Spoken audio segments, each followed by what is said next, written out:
আপনি আব্দুল কাদের জেলানির জীবনী পড়েন, তার মা কোন ধাঁচের ছিলেন। হযরতে আব্দুল কাদের জেলানি রহমতুল্লাহ আলাইহি যে মায়ের পেটে এসেছিলেন, ওই মা বাসর রাতে, স্বামী বাসর রাতে ঢোকার পরে দৌড় দিয়েছে আবু মুসা জঙ্গি রহমতুল্লাহ আলাইহি। আমি তার জীবনী পড়তে গিয়ে এটা পেয়েছি। স্ত্রী তখন ডাক দিয়ে বলছে, স্বামী আপনি দৌড় দেবেন না, আমার বাবা আপনাকে যেই যেই কয়টা কথা বলেছিল সবের উপকর্তে ঠিক আছে। আমার বাবা বলেছিল আমি নাকি অন্ধ, হ্যাঁ আমি অন্ধ। যৌবন পাওয়ার পরে আজ পর্যন্ত আমার চোখ দিয়ে আল্লাহর নিষিদ্ধ কোনো জিনিস আমি দেখি নাই। মেয়েরা যৌবন পায় কখন? এখানে একটা মাসলা বলা দরকার। মেয়েরা এসেছে, সম্মানিতা মা বোনেরা, যখন পয়েন্ট এসেছে আপনাদের মাসলাটা জানা দরকার। মেয়ে মানুষেরা যৌবন প্রাপ্ত হয় যখন তাদের শরীর খারাপ হয়, সেটা 12 বছর 15 বছর 16 বছর যাই হোক, যখনই শরীর খারাপ হবে ওই দিন থেকে তাদের নামাজ এবং রোজা ফরজ। এরপর থেকে বাবার আন্ডারে মায়ের আন্ডারে যতদিন থাকবে, যদি এক ওয়াক্ত নামাজও কাজা করে, যদি না পড়ে যা গোনা হবে এই বাবা মার। হ্যাঁ, এখানে আরেকটা বিষয় বলা দরকার, মেয়ে কখন যৌবন পেয়েছে এটা অনেক বাবা জানে না, কিন্তু মা জানে। এই কথা বলছেন কেন? এই জন্য মায়েদের উচিত বাবাকে আপনি ইঙ্গিত দেবেন, তোমার মেয়ে কিন্তু এই অবস্থা। সকালে ফজরের নামাজ শুধু নিজে ঢিপ দিয়ে চলে আসবা না, সেজদাটা মেয়েও যেন দেয় সে ব্যবস্থা করো। ওই এতদিন তো অভ্যাস ছিল না, ওকে অভ্যাস তৈরি করাও।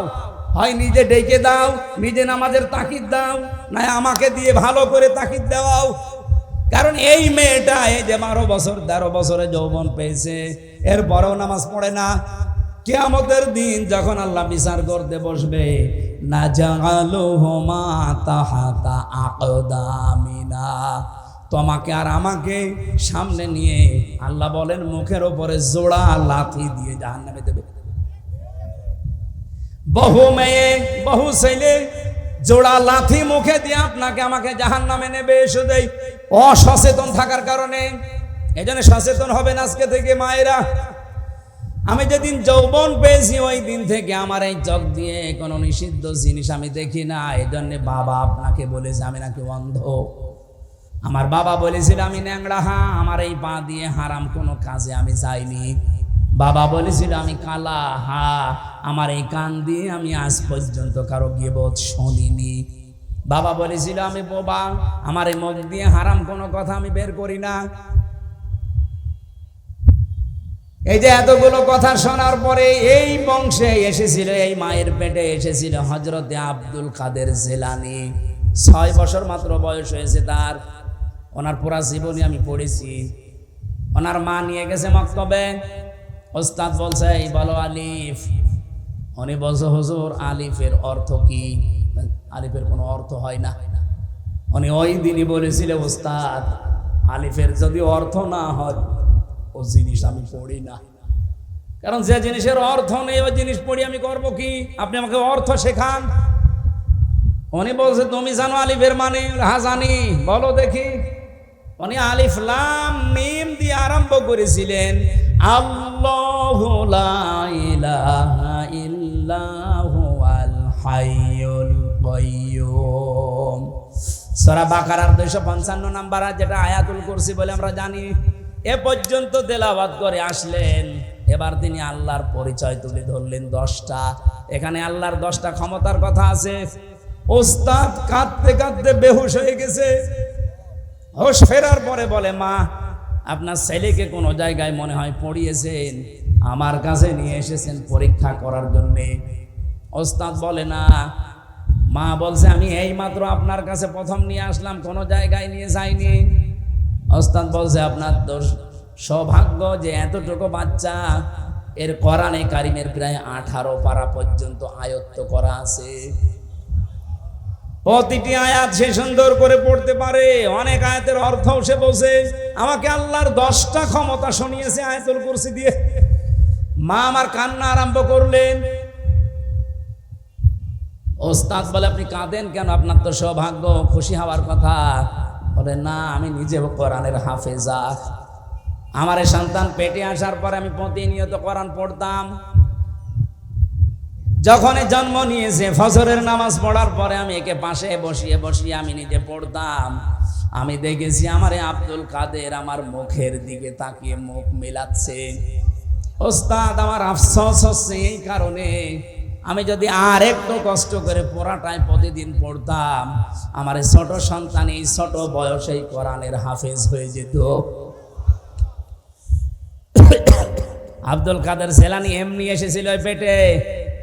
আপনার বিয়ের আগেই পেট, সারা দেশের মানুষের দেখা শেষ।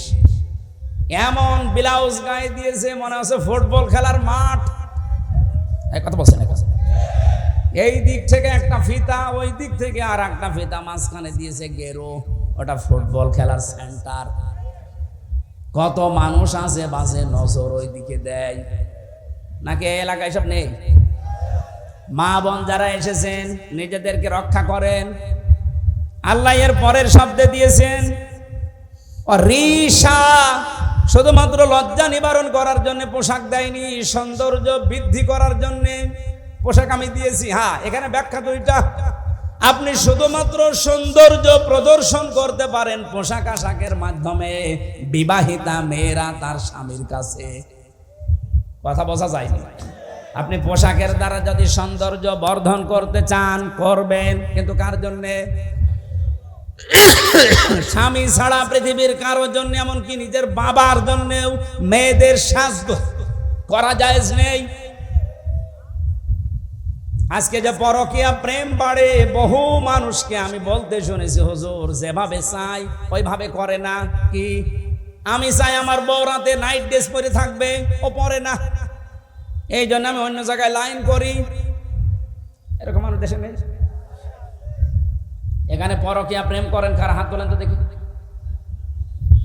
আলহামদুলিল্লাহ, এই জেলা তো একেবারে মনে হচ্ছে মডেল জেলা। কোনো কিছুই নেই, যৌতুক নেই, পরকীয়া প্রেম নেই, ওসি তো খুব আরামে আছে।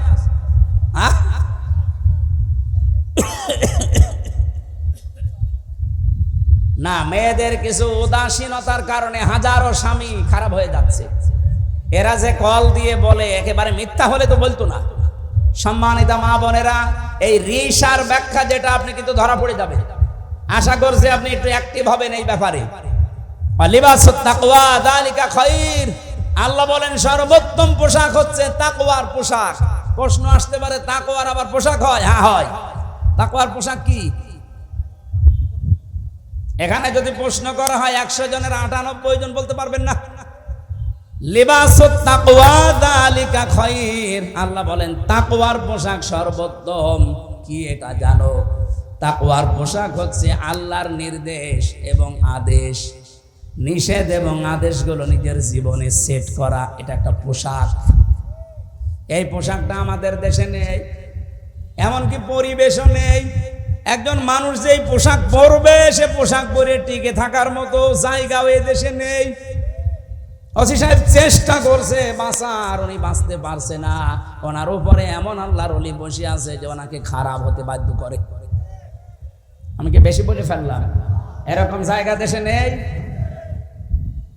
এই পৃথিবীতে শয়তানের যত টার্গেট, সর্বপ্রথম টার্গেট ছিল এই যে আয়াতে আছে।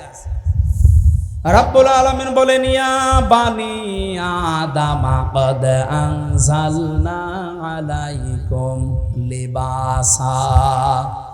হে বনি আদম সন্তান, এখানে লক্ষ্য করেন আল্লাহ কিন্তু ঈমানদারকে ডাকেন নাই, আল্লাহ মুসলমানদেরকে আলাদাভাবে বলেন নাই, ডাক দিয়েছেন ইয়া বানি আদম, হে বনি আদমের সন্তান। বলেন তো অন্যান্য ধর্ম যারা মেনে চলেওয়ালা বনি আদম সন্তান কিনা? বলেন বলেন। তার মানে অন্য ধর্মের লোক যদি আশপাশে থাকেন, সে আপনি হিন্দু হন, খ্রিস্টান হন, বৌদ্ধ হন, যারা আছেন সবাইকে আল্লাহ ডাক দিয়েছেন, কারণ সবার মালিক কে? বলেন বলেন। ওরা হয়তো বাপ দাদার কথা মানতে গিয়ে সরাসরি বলতে পারে না আল্লাহ, কিন্তু মনের ভেতরে এটা ওদের আছে। বিপদে পড়ে দেখবেন তখন কিন্তু আল্লাহ ছাড়া আর কোনো ভগবানের নাম মনে আসে না। কথা বলেন। আমার বরিশালে ছিলাম ছোটবেলায়, যেতাম তখন নৌকায় ব্রিজ ছিল না, হঠাৎ দেখে একটা ঝড় উঠেছে। আমরা তো পড়ছি লা ইলাহা ইল্লা আনতা সুবহানাক। পাশে আমার দেখে এক দাদা হিন্দু আর দাদি, ওরা বলছে লা ইলাহা ইল্লাল্লাহ। কি গো, চেহারা দেখে তো মনে হচ্ছে অন্য ধর্মের লোক। কালেমা পড়েন, মুসলমান হয়েছেন? বলছে না। পড়েন কি করে? বলছে যে ঝড় উঠেছে এ কালী দুর্গার কাজ না, আল্লাহ লাগবে। মানে সবার মনের ভেতরে আল্লাহ একজন আছে, কিন্তু বাস্তবের খাতিরে অনেকে বলতে পারে না।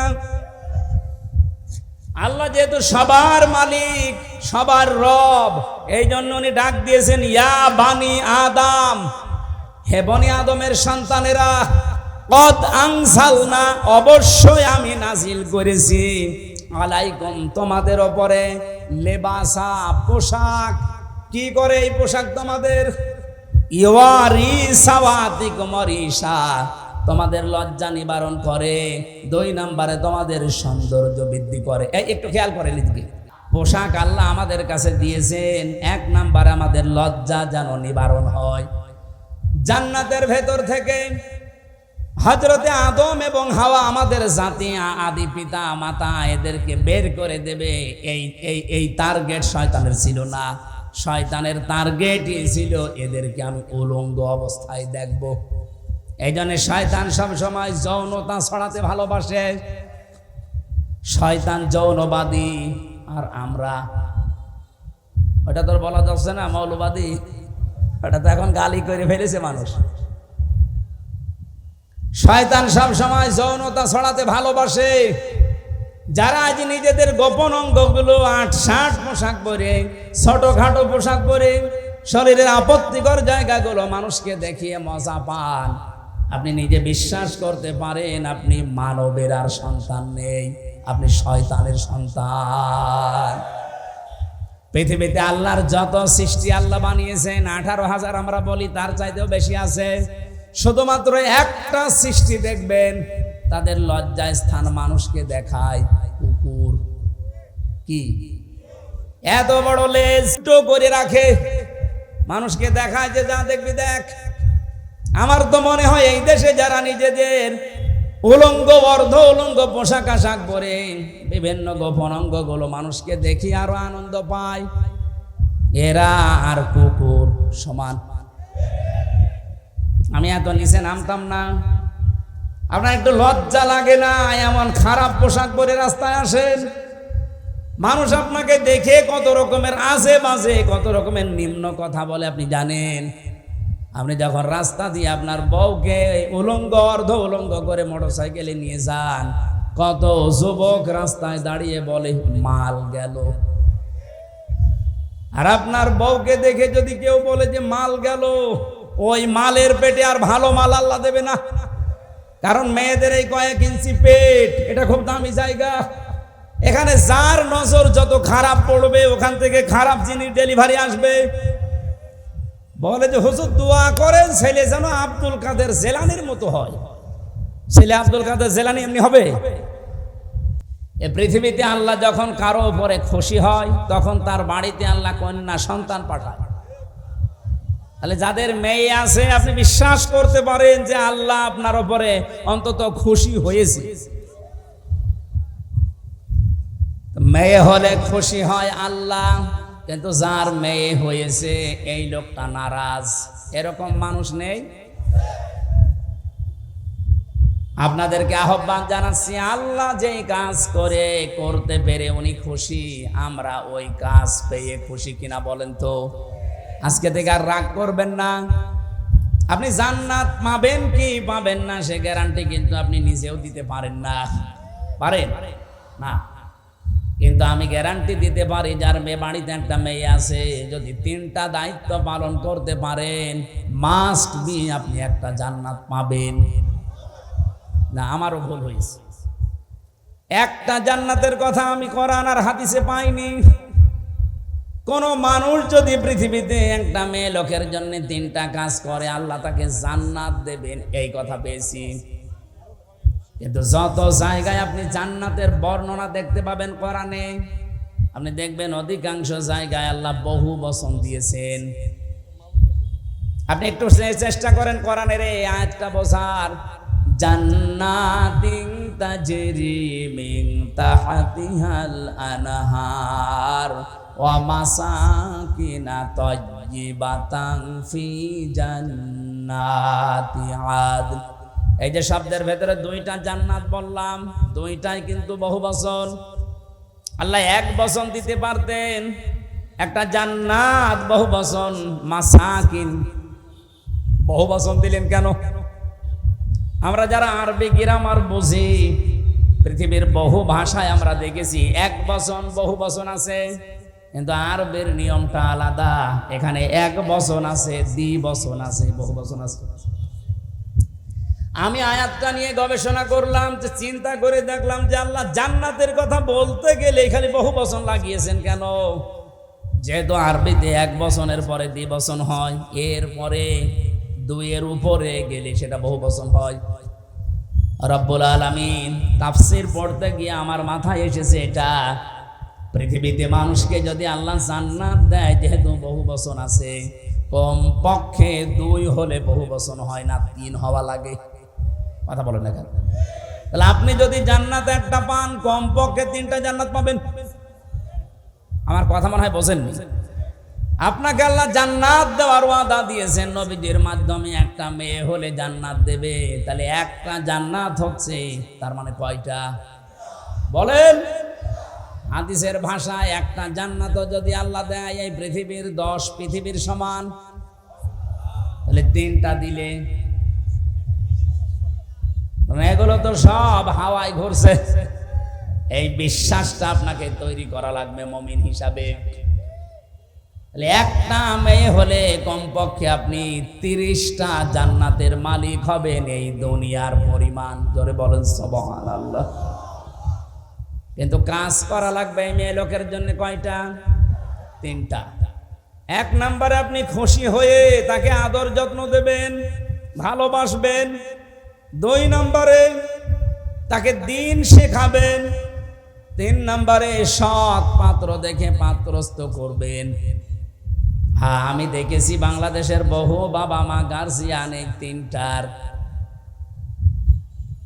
হয়তো একটা করে, বাকি 2টা অধিকাংশ পিতা মাতায় করতে চায় না। আর সন্তান হলে উনি খুশি, ওর পেছনে খরচ করে, ভালোবাসা দেয়, মহাব্বত দেখায়, কিন্তু 2 নম্বরে তাকে দ্বীন শিক্ষা দেওয়া লাগবে। এইটার বেলায় অনেকেই উদাসীন, গাফেল। হযরতে ইব্রাহিমের পক্ষে একটা ব্যাঙ ছিল, শুধু প্রসাব করেছিল। ফেরেশতা জিবরাইল এসে ডাক দিয়েছে, এতটুকু পোষাবে নমরুদের বিশাল অগ্নিকুণ্ড, কিছুই হবে না। ব্যাঙ ওই দিন বলেছে, ফেরেশতা আমি জানি আমারে পোষাবে, কিছু হবে না। কারণ এত প্রজ্বলিত আগুন, 1 কিলোমিটার উপর দিয়ে যদি পাখি উড়ে যায়, ঝলসে পড়ে যায়, কি দাও দাও করছে আগুন। সেখানে আমি এত দূর থেকে শুধু প্রসাব করছি, আমি জানি কিছু হবে না। কিন্তু আমার মালিক আল্লাহকে দেখাতে চায় যে আমি নবী ইব্রাহিমের পক্ষে আছি, নমরুদের বিপক্ষে আছি। আল্লাহ তার এই কথাটা এত বেশি পছন্দ করেছিলেন, ওই দিন থেকে আইন পাশ হয়ে গেছে, কিয়ামত পর্যন্ত যত ব্যাঙ দুনিয়ায় আসবে, ব্যাঙের পোষা পাক। শুধু ইব্রাহিম নবীর পক্ষে থাকার কারণে ব্যাঙের পোশাক যদি পাক হয়ে যেতে পারে, আমরা যে আজকে কোরআনের পক্ষে শুধু হাত তুলে জানান দিয়েছি, কিয়ামতের দিন এটা যেন নাজাতের ওসিলা হয়ে যায়। গাইবান্ধাবাসী, তাহলে কন্যা সন্তান হলে প্রথম আপনার দায়িত্ব ভালোবাসা। আপনি খুশি হয়ে ভালোবাসবেন, তাকে মহব্বত করবেন। 2 নম্বরে দ্বীনের শিক্ষা দেওয়া। কিন্তু সে পরিবেশটা যদি নষ্ট করে দেওয়া হয়, তো শিক্ষা দেব কোথায়? সবাই তো আর মাদ্রাসায় ছেলে মেয়েকে দেয় না। কথা বলছেন না কেন? স্কুলেই দেন। মুসলমানের দেশে স্কুলের সিস্টেমগুলো এই করেন, 1 থেকে 5 পর্যন্ত পড়লেও যেন ইসলামের মৌলিক নিয়ম নীতিগুলো অলরেডি জেনে ফেলে, এরকম ব্যবস্থা একটা করে দেন। আগে যারা ছিল, আমি নাম নিতেও ঘৃণা করি, এই জালেমা মহিলার, ওরা 1 থেকে 5 পর্যন্ত পড়ার পরে একটা ছেলে বৃত্তি পরীক্ষা দেয়। আমি নিজেও বৃত্তি দিয়েছি। এরপরেও 8এও বৃত্তি পরীক্ষা আছে। 100 মার্কের কোরআন আর হাদিস ছিল আগে, আমি নিজে পরীক্ষা দিয়েছিলাম। কিন্তু 15.5 বছরে জালেমা যাদের দায়িত্ব দিয়েছিল, এই শিক্ষামন্ত্রী নামে কলঙ্ক, এই নাস্তিকগুলো 1 থেকে 5-এ পড়ার পর বৃত্তি পরীক্ষা দেবে 100 মার্কের কোরআন হাদিসের শয়তানরা তুলে দিয়েছে। আমরা চাই ওইটা আবার পূর্ণবহাল করা হোক। কথা বলেন না কেন? আরে মানুষ পরীক্ষার ছলে হলেও পড়ে, ওটা যদি সিলেবাসে না থাকে ও তো আস্তে আস্তে সবই ভুলে যাবে। নীলফামারীর একটা থানা আছে কিশোরগঞ্জ, ওখানে একটা বৃদ্ধাশ্রম আছে, দেখতে গিয়েছিলাম। যে দেখি এদিকে 25 জন মা, এদিকে 25 জন বাবা মুরব্বী সব বসে আছে। যেই কয়জনের সাথে কথা বলেছি সবগুলো হাওমাও করে কাঁদছিল। এক মহিলা আমার হাত চেপে ধরে, মুরব্বী মানুষ, বলছে বাবা আমার 3টা ছেলে মেয়ে সব বিদেশে থাকে, কিন্তু আজকে আমি এখানে পড়ে আছি এই বৃদ্ধাশ্রমে। বললাম আপনার কি মনে হয় এখানে পড়ে থাকার কারণে বলেন তো? উনি আমার 2টি কথা বলেছিলেন। 1 নম্বরে প্রথম দোষটা আমার, 2 নম্বরের দোষ আমার পুত্রবধূর। প্রথম দোষ আমার এই 3টা ছেলে মেয়ে সব হায়ার এডুকেটেড, অনার্স মাস্টার্স করা, সব বাইরের দেশে থাকে। আমি তাদেরকে দ্বীনের শিক্ষা, কোরআনের শিক্ষাটা ছোটবেলা থেকে দেইনি, এইটা আমার অপরাধ। ঠিক আছে। 2 নম্বরে আমার যে পুত্রবধূ সবগুলো মডার্ন, আল্ট্রা মডার্ন, এরা আমার ছেলেদেরকে কান ভাঙিয়েছে যে এই বুড়ি মানুষ বাড়ি রাখার দরকার নেই। শেষ পর্যন্ত তারা তো চলে গেছে, আমারে রেখে গেছে এই বৃদ্ধাশ্রমে। আমি এখন এই যে 24 ঘন্টা কাজ কাম নেই, শুধু পড়তে থাকি, মাঝে মাঝে কোরআন হাদিস ইসলামের ইতিহাস পড়ি। আমি বুঝি এই ছেলেটারও দোষ না, দোষ এখন আমার মনে হচ্ছে। কারণ আল্লাহর কোরআনের যে জ্ঞানটা, ওয়াকাদা রাব্বুকা আল্লা তা'বুদু ইল্লা ইয়্যাহু ওয়া বিল ওয়ালিদাইনি ইহসানা। আল্লাহ বলেন আমি রায় দিলাম, আমি রায় দিয়ে দিলাম, সিদ্ধান্ত দিলাম, ফায়সালা দিলাম, আমি আল্লাহ লিখে দিলাম, আমি আল্লাহ ছাড়া কারো ইবাদত করা যাবে না। আর তোমাদের মা বাবা যাদের আছে তাদের সাথে ভালো ব্যবহার করা লাগবে। আল্লাহর পরে যাদের স্থান তারা কারা? বলেন বলেন। সেই মা বাবা, তাদেরই তারা স্থান জানে না, কারণ তারা এ বিষয়ে জ্ঞান অর্জন করে নাই। তাদেরকে যেহেতু আমরা শেখাতে পারি না, এই জন্য প্রথম দোষটাই আমার। আমরা আশা করব যারা দায়িত্বে আছেন আপনারাও মুরব্বী হবেন। আপনাদের আগামী প্রজন্ম যদি বৃদ্ধাশ্রমে আপনাদের রেখে না আসে, আল্লাহর পরে আপনার স্থান এটা যদি না জানে, আপনাদের কপালেও আসতেছে। যেন আমার মনে হয় এই মুহূর্তে 1 থেকে 5 পর্যন্ত এমন সিস্টেম করা দরকার, মানুষ যেন হাফ আলেম হয়ে যায়। এ দাবি কি শুধু আমার একার না সবার? মেয়েটার জন্য 3 নম্বরে আপনি সৎ পাত্র দেখবেন। আজ মেয়ের বাবা যারা, অনেকে সৎ পাত্র দেখে না, দেখে যে এই ছেলের মাল আছে কিনা, নাকি এ ছেলে এসব নেই। বলেন তো, নবীজি তার 4টা মেয়ে বিয়ে দিয়েছিলেন, সবচাইতে আদরের যেটা ফাতেমা তো জহরা। কত ধনী এই মানুষের সন্তান বিয়ের প্রস্তাব দিয়েছে, বিশ্বনবী বলেন না। উনি যদি চিন্তা করতেন যে ধনী মানুষের কাছে দিলে আমার মেয়ে সুখে থাকবে, মক্কার বহু ধনাঢ্য মানুষেরা তাদের প্রস্তাব দিয়েছিল, একটাতেও রাজি হয়নি। এমন একটা মানুষের সাথে নবীজি রাজি হয়েছেন যার নিজের বাড়ি বলেও ছিল না, নবীর বাড়িতে থাকতো। এজন্য সৎ পাত্র হওয়া লাগবে। আমি ঝিনাইদহে একটা বাড়িতে অনুষ্ঠানে ছিলাম, আমাকে চা দিল, কাপ দিয়েছে স্যার, কিন্তু পিরিচ দেয়নি। অথচ লোকটা টিওনো, আপনি টের পাচ্ছেন? আমি তো হেসে ফেলেছি, জ্ঞানী মানুষ তো বুঝে ফেলেছে। আমার দিকে তাকিয়ে বলছে, হুজুর আপনি কেন হাসলেন? আমি কিন্তু জানি আপনি মনে করছেন আমি টিওনো। আমি একটা থানা পুরা উপজেলার প্রধান, আমি আপনাকে চা খেতে দিয়েছি, শুধু কাপে পিরিচ দেয়নি নিচে, আপনি হাসলেন।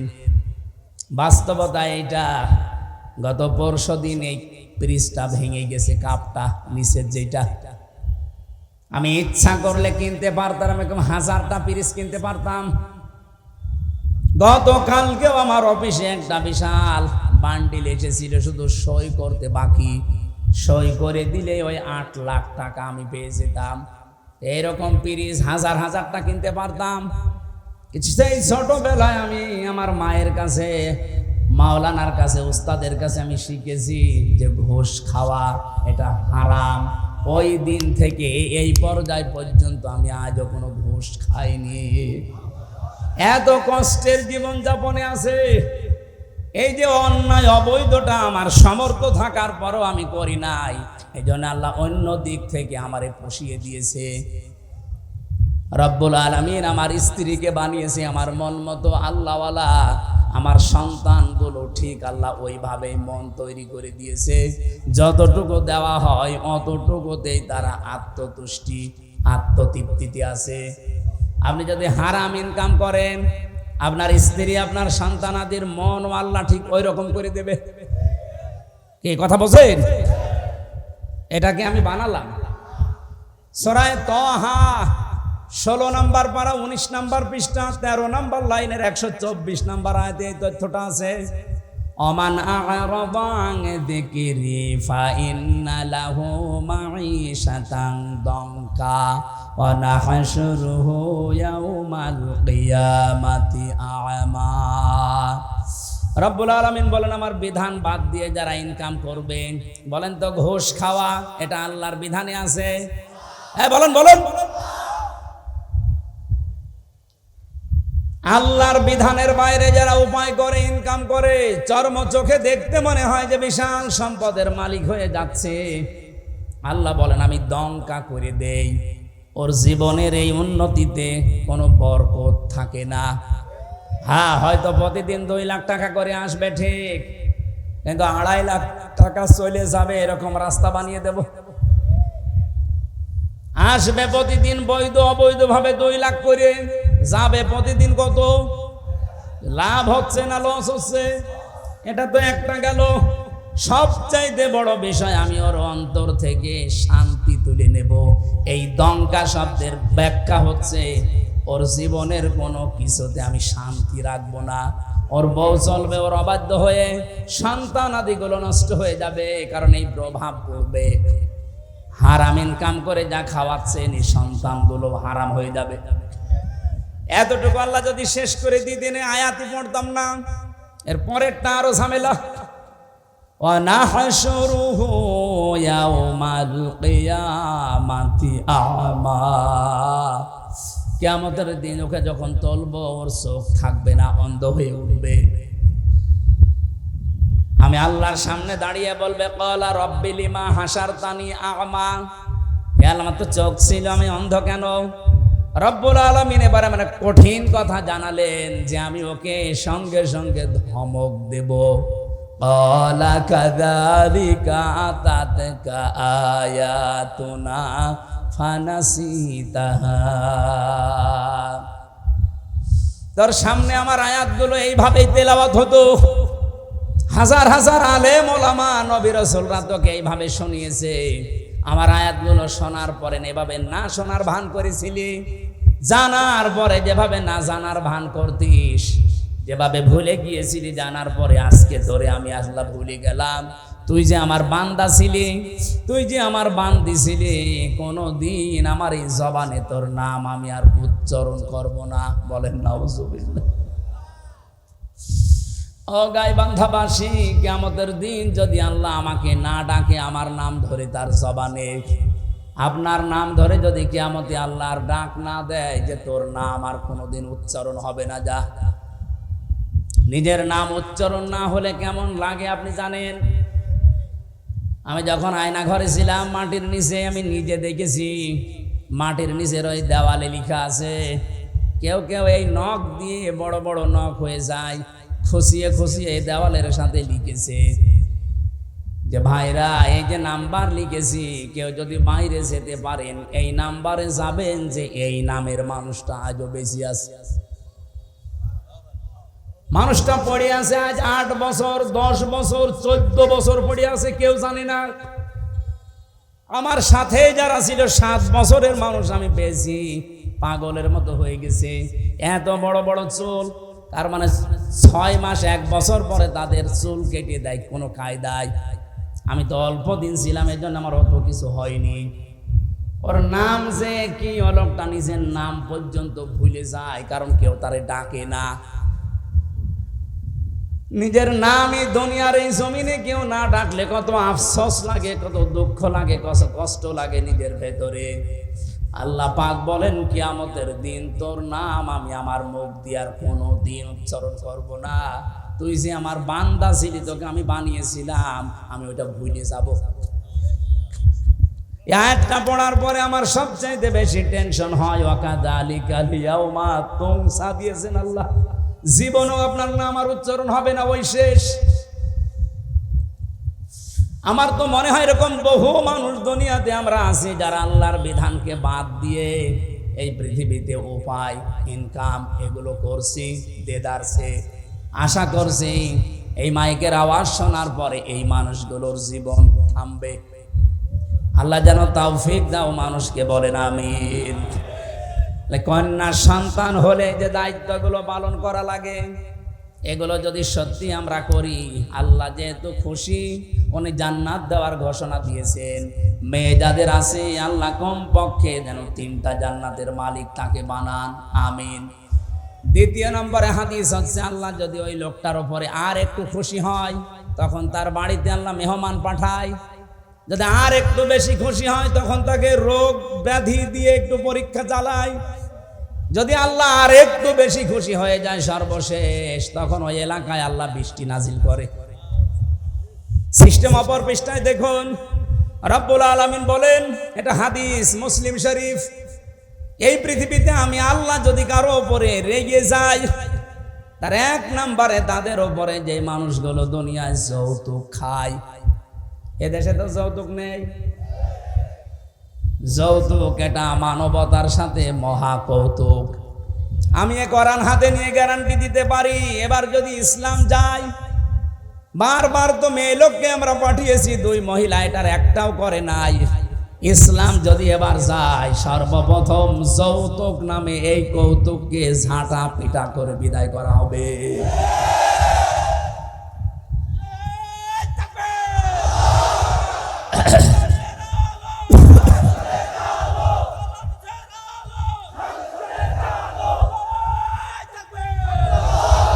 রংপুর বিভাগের মানুষেরা, এটা শুধু যৌতুকের বিষয় না, বহু বাড়িতে আমরা এখনো পর্যন্ত দেখি 200, 300, 500 মানুষকে নিয়ে যাচ্ছে বরযাত্রী। না, এই জেলায় এসব নেই। কোথায় পেয়েছেন ভণ্ডামি? বরযাত্রী ইসলামে নেই, বরযাত্রী ইসলামে নেই। এগুলো এসেছে হিন্দুদের সংস্কৃতি থেকে। হ্যাঁ, ইসলামে আছে অলিমা।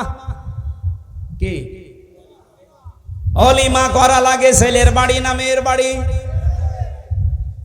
তা আপনি যদি কিছু করতেই চান, ছেলের বাড়িতে আপনি অনুষ্ঠান করবেন, 200-500 না 1000 মানুষ খাওয়ান, কোনো অসুবিধা নেই। আপনি মেয়ের বাবার বাড়িতে তার অনুমতি ছাড়া, তার সন্তুষ্টি ছাড়া একটা পানও খাওয়া আপনার জন্য জায়েজ নেই। আর আপনি 200 মানুষ নিয়ে খাওয়াচ্ছেন গরুর মতো। আজকে থেকে সিদ্ধান্ত নেওয়া লাগবে যে যেটা ইসলামে নেই, এই বরযাত্রীর দাওয়াত পেলেও আমি আর জীবনে যাব না। কারা কারা রাজি আছেন দেখি? অনেকে হাত তুলছে না। ঠিক আছে, আলহামদুলিল্লাহ। এখানে যারা বিয়ে করেছেন সত্যি করে বলবেন, বিয়ে যারা করেছেন, অলিমা করেছেন, কারা কারা হাত তোলেন তো? আন্দাজে হাত তুলছেন না? ওসি সাহেব হাত তুলতে পারিনি, তার মানে উনি অলিমা করিনি, বরযাত্রী নিয়ে গেছি। সিস্টেম হয়তো জানতো না। আগামীতে এই সিস্টেম বাংলাদেশে থাকবে না। এদেশে যদি মেয়ে বিয়ে করতে চান, আপনি বিয়ে করে নিয়ে এসে অলিমা করবেন ছেলের বাড়িতে। যৌতুকের টাকা না খেয়ে আমার মনে হয় পায়খানা করে খেয়ে ফেলা ভালো। হ্যাঁ, কারণ পায়খানা খেলে মাত্র একটা গুনাহ হবে, কবিরা গুনাহ। আর যৌতুকের টাকা যারা নেন ডবল গুনাহ হবে, একটা কবিরা আর একটা জুলুমের গুনাহ। যতদিন পর্যন্ত এই টাকা আপনি শ্বশুর শাশুড়িকে ফেরত না দেবেন ততদিন আল্লাহ আপনাকে মাফ করবে না। বেশি বললে আবার আমিও ঝামেলায় পড়ে যাব, কারণ আমি একটা সাইকেল নিয়েছিলাম, এটা ফেরত দেওয়া লাগবে, দিয়েছি ওইটা। তারপরেও যদি শ্বশুর বলে না ওই সময় সাইকেল আর এখন সাইকেল দাম আকাশ পাতাল, টাকা আরো দেন, অসুবিধা নেই, আমি দিয়ে দেব। তো যারাই নিয়েছেন দেওয়া লাগবে। এই যে বারবার বরযাত্রী নিষেধ করছি যেতে, অলিমা করার জন্য বলছি, আমার 3টা মেয়ে, আমার বাসা লাগবে না। এই কথা বলে না কেন? না, ইসলামে যেহেতু নেই এই কাজটা, এই সমাজে বন্ধ হওয়া দরকার।